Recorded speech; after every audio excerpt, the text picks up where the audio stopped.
Max क्या लिखना है? मैक्स लिखना है, MAX। हेलो दोस्तों, अविनाश जी कंप्यूटर चैनल में आपका स्वागत है। आज मैं आपको एक्सेल में तीसरा फार्मूला बताऊंगा, जो है मैक्स फार्मूला। मैक्स फार्मूले का यूज सबसे बड़ी संख्या ज्ञात करने के लिए किया जाता है। तो इस फार्मूले में भी, ठीक है ना, इस मैक्स फार्मूले में भी मैं 2 एग्जाम्पल बताऊंगा, तो आप वीडियो को स्किप मत कीजिएगा, आपको जरूर समझ में आएगा। ठीक है ना, आप निश्चिंत होइए।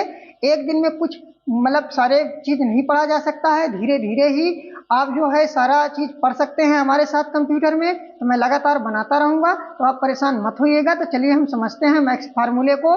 ठीक है ना, तो कुछ संख्याओं को हम टाइप कर लेते हैं। कुछ संख्याओं में मैंने लिखा 100। ठीक है, उसके बाद देखिए कि मैं दूसरी संख्या जो मैं लिखने जा रहा हूँ 150 लिख लेता हूँ। आप कोई भी संख्या लिख सकते हैं अपने स्तर से, परेशान होने की कोई जरूरत नहीं है। ठीक है ना, उसके बाद मैं यहाँ लिख लेता हूँ 200।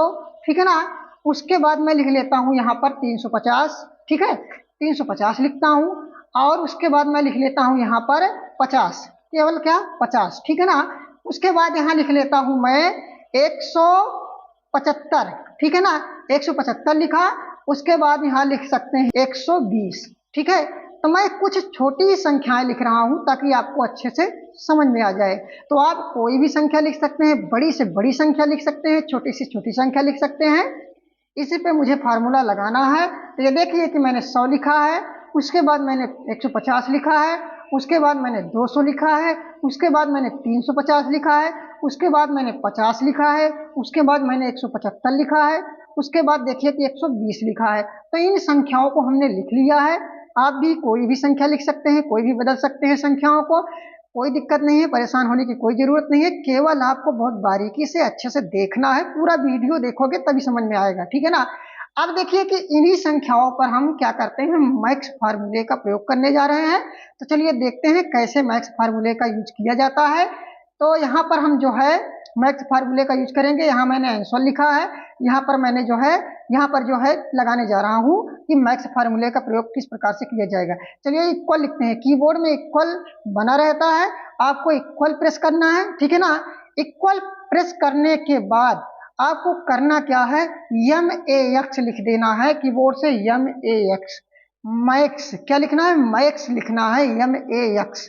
ठीक है ना, हलबुलाना नहीं है, काहे कि हलबुलाओगे तो आपको नहीं आएगा। ठीक है ना, इसलिए हलबुला के कोई चीज मत पढ़िए। कोई चीज हलबुला के पढ़ने वाली चीज वो जल्द आपको कॉन्सेप्ट में नहीं आएगा, ये मेरी गारंटी है। ठीक है ना, तो हलबुलाना नहीं है। मैक्स लिखा, मैक्स लिखने के बाद आपको करना क्या है, सिंपल तरीके से जैसे जैसे मैं कह रहा हूँ वैसे कीजिए। आपको टैब बटन प्रेस करना है, कीबोर्ड में बना रहता है, टैब बटन को प्रेस कर दीजिए, TAB लिखा रहता है, टैब बटन को प्रेस कर दीजिए। टैब बटन को जैसे ही प्रेस करते हैं, देखिए कि ये जो है ब्रेकेट लग गया, कर्सर चल रहा है। उसके बाद देखिए, उसके बाद करना क्या है, जिन मैटरों में मतलब जो संख्याएं हमने टाइप किया है उन संख्याओं को हमको सिलेक्ट कर लेना है। ठीक है ना, जो भी आप संख्या टाइप किए हैं उन संख्याओं को आप सिलेक्ट कर लीजिए। मैंने जो संख्याएं टाइप किया है मैं उन संख्याओं को सिलेक्ट करता हूं। तो इन संख्याओं को हम सिलेक्ट कर लेते हैं माउस की लेफ्ट बटन से ड्रैग करके। तो इसको देखिए कि मैंने जो है पूरी पूरी संख्याओं को सिलेक्ट कर लिया। उसके बाद सिलेक्ट करने के बाद आपको करना क्या है, सिंपल तरीके से जो है कीबोर्ड में एक इंटर बटन बनी रहती है, उस इंटर बटन को आपको प्रेस कर देना है, इंटर कर देना है। इंटर जैसे ही करते हैं वैसे ही देखिए कि ये आपका आंसर 350 सबसे बड़ी संख्या आ गया।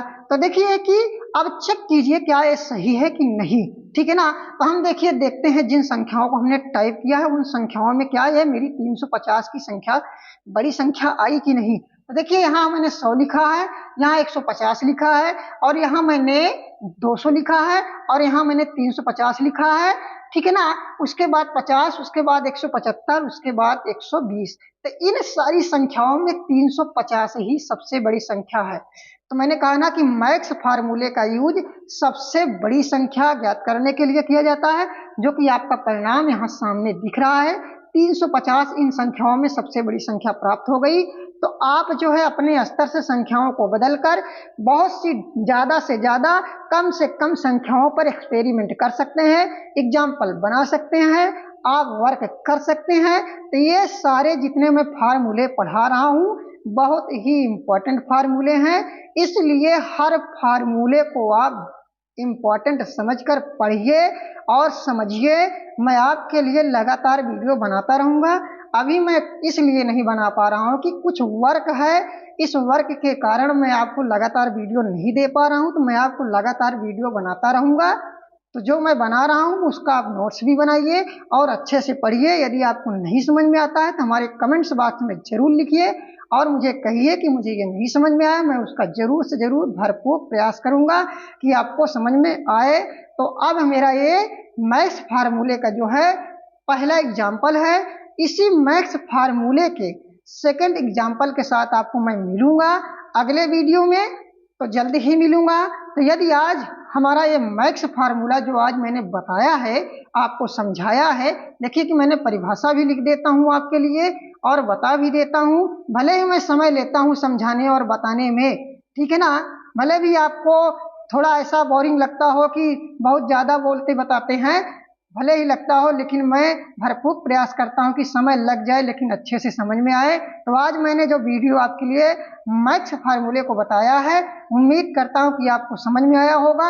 यदि आपको समझ में आया है तो हमारे अविनाश जी कंप्यूटर चैनल को सब्सक्राइब कर दीजिए और वीडियो को लाइक कर लीजिए और शेयर भी कर दीजिए मेरे प्यारे स्टूडेंट, ताकि दूसरा भी कोई पढ़ सके, ठीक है ना। और जो है हंसते रहिए, मुस्कुराते रहिए और हमारे साथ कंप्यूटर पढ़ते रहिए। मिलते हैं अगले वीडियो में। Thank you for this watching video.